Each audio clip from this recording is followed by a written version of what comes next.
Before the sound, there was a story. Before the rhythm, there was a memory. From Africa to the diaspora, our music carries us.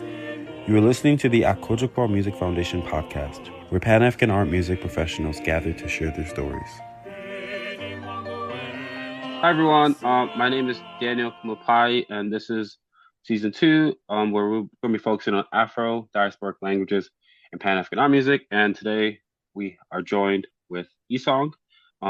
Isong, could you please introduce yourself, what you do, and the language that you compose in?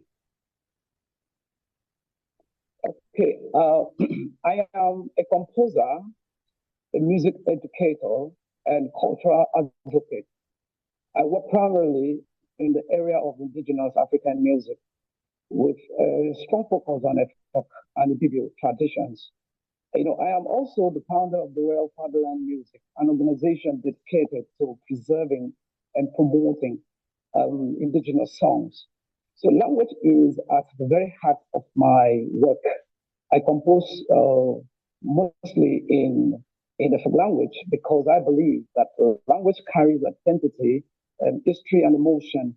Through language, I am able to express cultural depth, spiritual meaning, and community values in a way that feels authentic and rooted. In my composition, language is not just a tool for communication; it is the soul of the music. It shapes the rhythm, the melodic contour, and even the emotional delivery of the piece.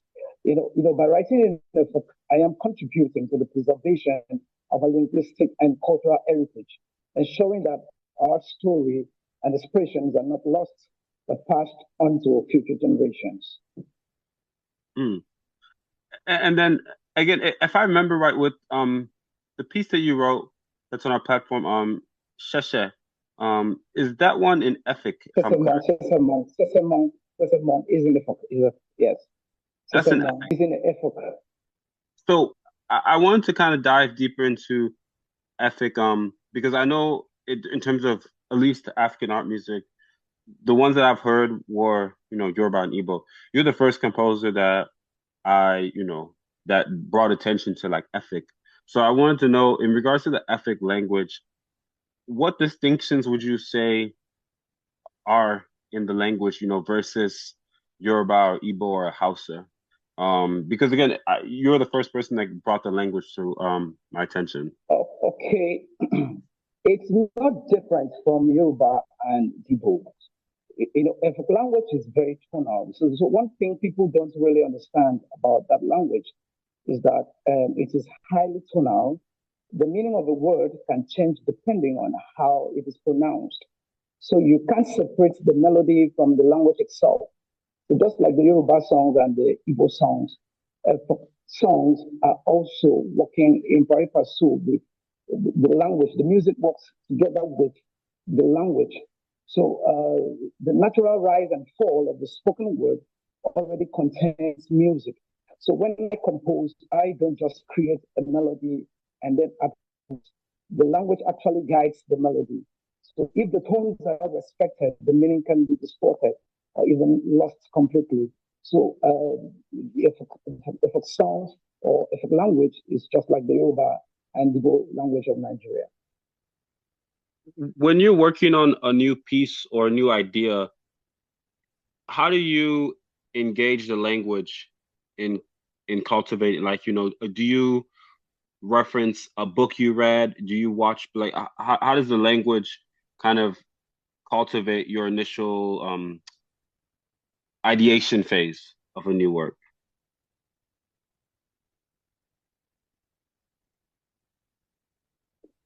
Okay. What I normally do, sometimes I work based on a story in the community, probably what is trending or from a book, a story that I've read from a book. So the language actually of the song I write sometimes is based on the story that I've read from a book or in the community, things that have happened in the community. So I try to preserve it through writing it down, in form of music. So that's how I work on a new song. I get story in the environment or situations that happen to people. Or if I want to talk about God, I get the story from the scripture. So I try to pen it down in music, but using my language. Hmm. Okay. And then in terms of for someone who was not familiar with the language, if they want to perhaps engage in writing Efik, what resources would you say are available to them? Because for you, it's a familiar language, but for someone who maybe is not Nigerian, maybe they're from another part of Africa, how would you recommend them utilizing the work, utilizing the language? Okay. First and foremost, they need to first love the language they want to write in. I would recommend that they get to an indigenous or the native speaker of that language. That's like my language now. Get across to a native speaker of that language to help them write their idea in the language, in the language. From there, the native will now help the person that is interested in writing a song in our language to pronounce the words patiently, because it's not just writing the song. You must understand the cultural and the spiritual implication of the words you're using in your composition. So you first need to love the language, get across to the native speaker of the language, and let the person help you in pronouncing and telling you the meaning of each word, knowing the rise and fall, the natural rhythm of the language. With that, it can help anybody write the song. Because since the language is tonal, and someone needs to help you pronounce the word clearly, because any change in the tonality might change the meaning of the word. So you must get to someone, the native speaker, to help you pronounce the word the way it should be. Then you listen carefully to get the rhythm, and the melody is already embedded in the words. If pronounced properly, it can also suggest the rhythm, even the way the words are grouped. It can suggest phrasing. So when you also read books in a folk language, it can also help. And if you listen to a folk song, it can also guide you in the way our music flows. So those are the things that I can recommend to anyone who's interested in writing songs in a folk. Mm. I think you bring on an important point in regards to how, anyone could engage with the work, but everyone has to do their field study. You have to go to the field. And it seems like, with this language or many African languages, anyone can engage. But again, those who really do their field work very well, they're able to produce a higher quality work. In regards to the documentation aspect, I know many African languages are very tonal. They're both tonal and they're also oral. At times, these languages are not as documented, and especially in sheet music, in the notation. Um, how do you kind of foresee making the works more accessible for like a global audience to engage? Because again, you mentioned how a change of tone, right, could mean a different word. But again, notating these things can be at times hard. So I guess how do you navigate that in terms of making those works accessible for a global audience, or Yeah. even just within the African continent, right?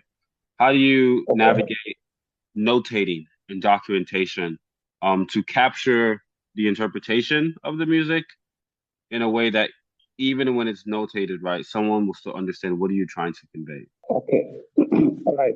This is how I do my work so that anybody that is not a native speaker of the language can still connect. When I'm writing my songs, the notation, the sulfur note, or when I'm presenting on style, the natural flow of the notes will guide in pronouncing those words. I do not have to put accent marks on the words, because if I'm saying Obon, Obon, do, ti, obon, do, ti. That do, ti will guide you to pronounce obon, which means God. But if I write do, so, obon, that will sound mosquito. So the notation will guide anybody to pronounce or sing the song or write the song and perform the song the way it should be. I do not have to, I don't have to put the accent mark. Besides that, I also write English words that are closer to the way the words in Efik are pronounced. I try to link an English word that can help you when you know the pronunciation of that English word that is nearer or closer to the Efik word. That can also help non-Efik speaker to connect with the language. We also have dictionary in Efik, where we have the Efik words and we have the English interpretation of these words. These are all materials that can help anybody, a native speaker of Efik, to be able to connect, to be able to perform, and able to enjoy our music. So these are the things we use in presenting this song to a wider audience. Also, interpreting it in English, the lyrics in English can also help the listeners, the performers, to connect with the song. What? I didn't get that last part. Could you repeat it, please? I did say that we have a dictionary in Efik. There are dictionaries in Efik, both English and Efik word. So this material can also help non-Efik speakers to connect. The words are interpreted. Besides that, the notation can also help you in getting the proper accent of the word so that the meaning will not be distorted. So from my notation of these words, things the language itself, the tonal, from my composition, I have followed the tonal inflection of these words. So when you sing the notes, the musical notes, it will give you exact pronunciation of these words. And with the translation into English, will also help the performer to connect, to be able to perform, and the audience will be able to understand. And apart from that, if I'm writing it out, moving it from the music itself, I need to put the accent marks to show the rise and fall of these words so that anyone who wants to write with it can also follow those marks that I put on the words to guide the pronunciation. No, that makes a lot of sense. Having, again, almost like language resources essentially for them to access will help them out to be able to speak the language. The part you mentioned about the dictionary is interesting because I'm also trying to learn Yoruba right now. And I know there's, for example, like there are Yoruba and English dictionary, but because the language is so tonal, at times I am not. The dictionary is helpful if I know the tonality, but also the dictionary at times is not helpful because I'm not sure if I'm reinforcing the bad pronunciation or the good pronunciation. Because if I look at a Yoruba word and it's in like 6 syllables and the tones are all over the place with do, re, mi, my fear is as I'm saying this word, am I reinforcing the wrong pronunciation? So it's for African languages, it's really key to have an audio reference. Like you have to hear it before you even read it. Yes, you're right. Yeah. And that's why when I'm sending songs, to you, I pronounce the words. I give an audio pronunciation of these words, picking the words, repeating it over and over, so that anyone performing it will mimic the sound from the audio, the audio that I've sent. So the singers will mimic that audio to be able to sing the song, or if they want to write another version of the song, they can follow the audio that I've sent. So that's another material I normally give out to help people understand my language or perform my language or perform Yeah, music in my language rather. I think the audio you sent is extremely helpful. Because even with IPAs, the International Phonetic Alphabet, I don't know if like the dictionary is a helpful resource, but if someone were to create an IPA for maybe Efik or Yoruba, I think you would need an audio guide because even with the IPA, it's still hard to interpret the correct pronunciations. It's necessary that the words be pronounced because mere within the dictionary might not really give you exact meaning of those words. There's that tendency of losing its authenticity. So I think audio version of it is very crucial in helping non-native speakers to fit in. Hmm.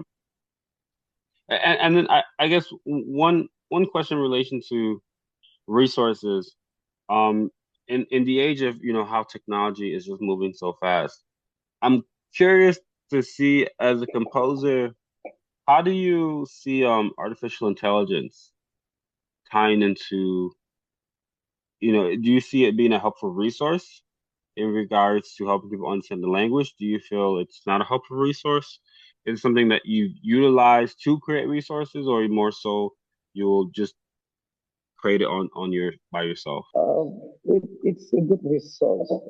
I create mine myself, and sometimes the AI can also it normally help.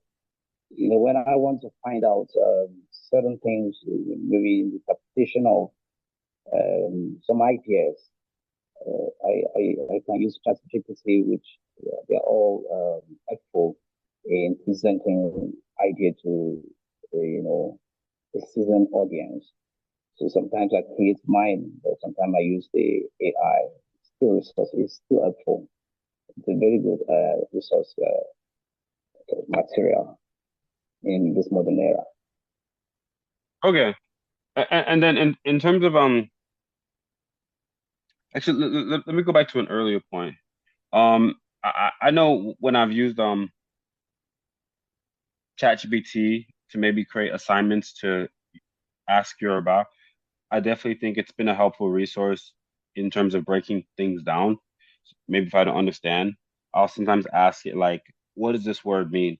ChatGPT will typically get the accents wrong, but it could at least kind of guide me on a to figure out, okay, what is the meaning or get an idea of what's going on to now figure out the right accents to put. Yeah, certainly ChatGPT might not give you the correct pronunciation of the word, but it can link you to a material that is published somewhere, on the internet that can help you. Probably a documentation that's been done regarding what you're searching for. So it's just a guide. It's not an ultimate. It's just a guide. It cannot be authentic, but with the help of the native of the language you are writing on, it can also be a plus. While using ChatGPT to search for assignments to solve the problems, you can also confirm the pronunciation you're trying to search for or whatever you're looking for with the owner of the language. So that you can have an authentic result. No, that's actually very true. It can help correlate resources for you. Um, in regards to other African languages, I want to ask, aside from Efik or like Yoruba and Igbo, what other languages have you worked across within the African diaspora? Okay, it's English. English I've written, in English I've written in Ibibio and Anna, apart from Africa. Those are the languages I've written and songs. Okay, and then across English, Efik, Yoruba, or Igbo music, are there any differences that you've noticed in how these languages function in music, or do you feel they have very similar functions? Uh, um, I would say there are differences rather. There are other things that are closely related. You know, African music generally is very tonal, but in other diasporic settings, the languages might be hybrid, mixed, or maybe it has evolved. So, but in my own language, you must strictly follow the tonal inflection of it. If not, the meaning will be distorted. But in other diasporic contexts, there's that tendency of you probably bending rules to match the words with the music. But in my own language, which is a you must match the the music, sorry, the words, with the music. I don't know if you understand what I mean. I put it again that in African music, that is my own language, which is hip hop. You must write the melody to follow the language. But in other languages or the diasporic context, because of the language being hybrid or evolving, they might bend some holes not to really keep the true meaning of the words, maybe because of the audience. They might twist or lower the standard of the word. But in my language, if you try that, you change the meaning. So that's the difference. That's the difference. So mine is you must strictly follow it. If not, the meaning will be distorted. But when it comes to other languages, let's say in the foreign setting, so the language is hybrid. It can be changed. You might not really follow those rules. I don't know if I've answered your question. Well, I just want to make sure I got you right because the audio is at times tricky, but I can hear you for the most part. But I think you're saying with Efik, right? You can't change the meaning of the word. I mean the tone, right? Because it will change the meaning of the word. But with other languages, you could change the meaning of the word. This is what I said, that in all different African and diasporic contexts, we realize that language doesn't function the same way everywhere in music, even though there are shared roots. One major difference I've noticed is how tone interacts with melody. In many African languages, like the tonal structure, is very strict. So the melody has to follow the language closely, or the meaning changes. But in some diasporic contexts, especially where languages have mixed or evolved, there's often more flexibility. The melody can take more freedom and the word adapt a bit more to music. So another difference is in the rhythmic relationship. In many African traditions, language and rhythm are deeply connected.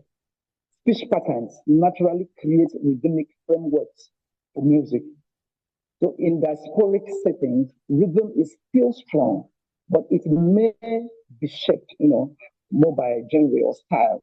Maybe it's being influenced by style than by speech pattern alone. So there's also the question of function. So in some African contexts, language in music is very direct. It carries history, proverbs, spirituality, and communal identity.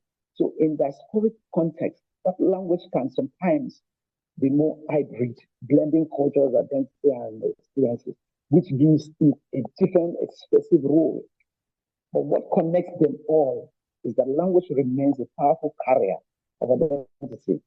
So whether it preserves its original form or adapted over time, uh, still shapes how people experience and understand the music. So for me, working across these spaces has really deepened my awareness.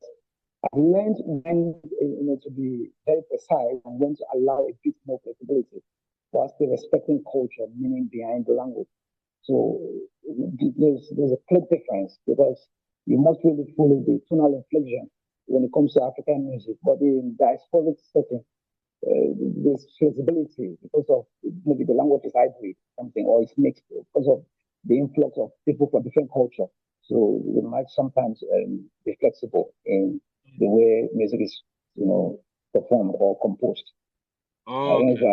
I've answered your question. No, I think so. Yeah. So like because the language has a tonal inflection, high or middle or low, right? That means there's a huge relationship to the melody because when the language goes from like a low Yeah, to high tone, right? So does the melody have to do that. yeah, But in a language that doesn't yes. have in a language that doesn't have any tonality, right? That it's not tied to a mid to high tone like English, the melody can change a lot. I'm saying that for language is tonal, so the melody is tied to it, and that's why when we are writing, we listen carefully to the way the words are pronounced naturally. The language is not just a tool. It works with the composer. We use it to create the music. We follow the way they are expressed to help us get the melody. Then the only thing we do is to make it well structured. We try to fine tune it. So being that the language is tonal, it helps us to get the contour of our music, including the rhythm as well as the tracing. Hmm. No, that's a very insightful point. Because actually there are times when I've heard, pieces. There's a piece actually called "Shall We Gather by the River." It's a popular Christian hymn, and originally it was written in English. And I've listened to the English version, but anytime I listen to the Yoruba version, it's just I don't know why. It's just it just it it just sounds so different. It sounds so much emotional. And I don't know if it's because of that tonality of how the melody is related to the tonality, but the Yoruba version of the song is just so powerful. And I'm curious to see like what it would sound like in Efik, um, in terms of the tonality. It will sound the same the way you felt, as touching the Yoruba language, because they have a lot of English songs that have been translated to a popular language, which speaks more to us. Maybe because of the language, because we understand the language so well, it has suited or rooted meaning. Meaning, we try to own the music, just not just singing it as a song, like the song you mentioned. We also have a version of it. But just the language that changes, but the music remains the same. So when we sing it, it's also inspiring more. It speaks more to us, maybe because of the language that we understand vividly or very well. So it's the Hmm. same thing.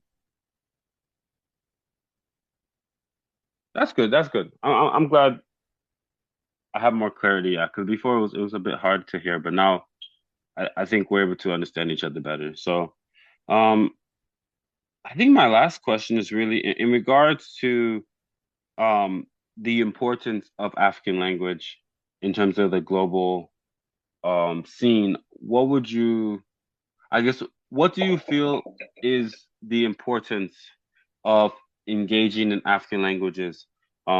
Maybe in regards to the choral scene. Most times, when I studied music, there's a lot of resources for, German, French, Spanish, but I know there's not a lot of engagement or resources in regards to African languages. But like, where do you see the relationship of, African language and music going in the future? Okay. I see the relationship between language and music becoming even more intentional and more visible in the future. There is a growing awareness, especially among younger composers and performers, that our indigenous languages are not just tools for communication. They are a kind of a repositories of identity, history, and artistic structure. So I believe we'll see more musicians returning to their languages, not just for cultural pride, but as a creative function for composition. At the same time, I think technology and global collaboration will expand the reach of these languages. Music written in languages like Efik will travel further, reaching audiences who may not understand the words, but can still connect with the sound and emotion. And with that, there will be, how will I put it? There will be more thoughtful ways of presenting translations. So the meaning isn't lost, but the original language is still honored.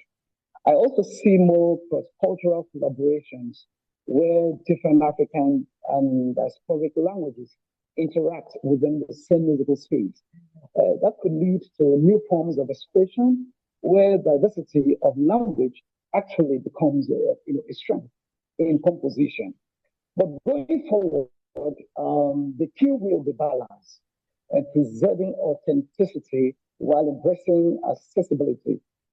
If we get that right, I think the future of language in music, especially in African art music, is innovative and deeply rooted. That help. No, I love what you said again about how the language is not only just for communication, but it can also be used for, artistic expression. And I do agree in terms of cross cultural collaboration within Afro diaspora communities.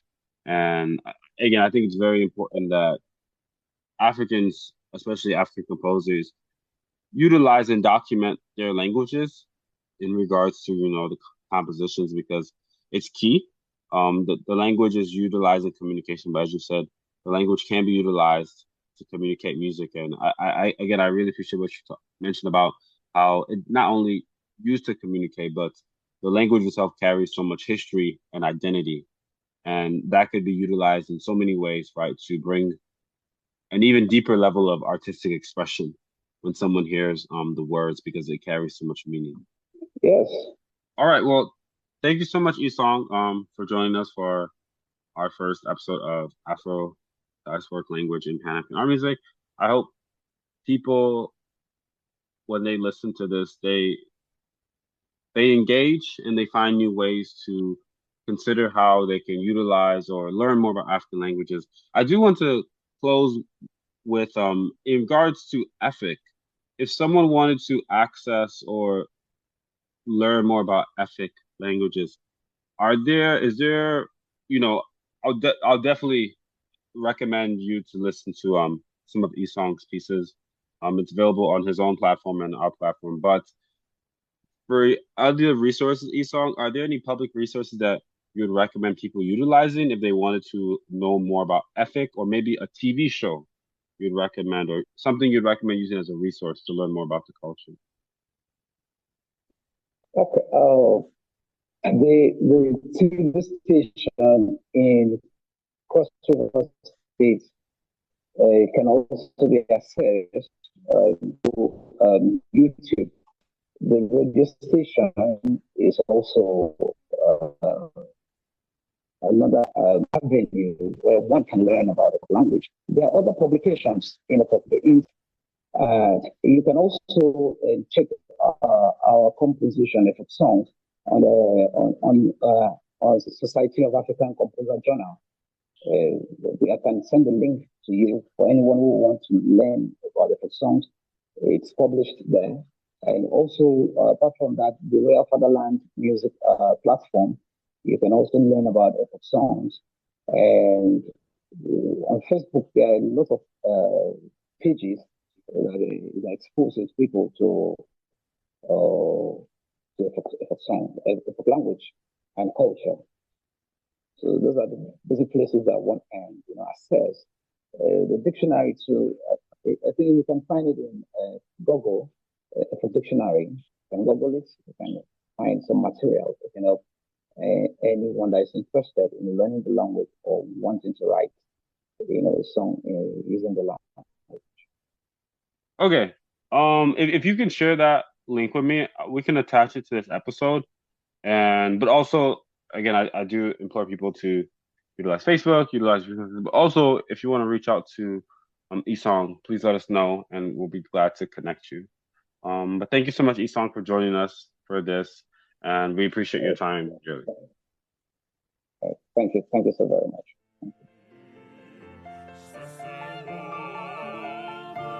As we close today's conversation, we're reminded that Pan-African art music is more than a sound. It is a memory, movement, and meaning. At Akojopo Music Foundation, we exist to listen, to document, and to support the artists and cultural workers shaping this living tradition. To learn more about our work, our programs, and how you can engage with this growing community, please visit akojopo.org. Thank you again for listening, and until next time.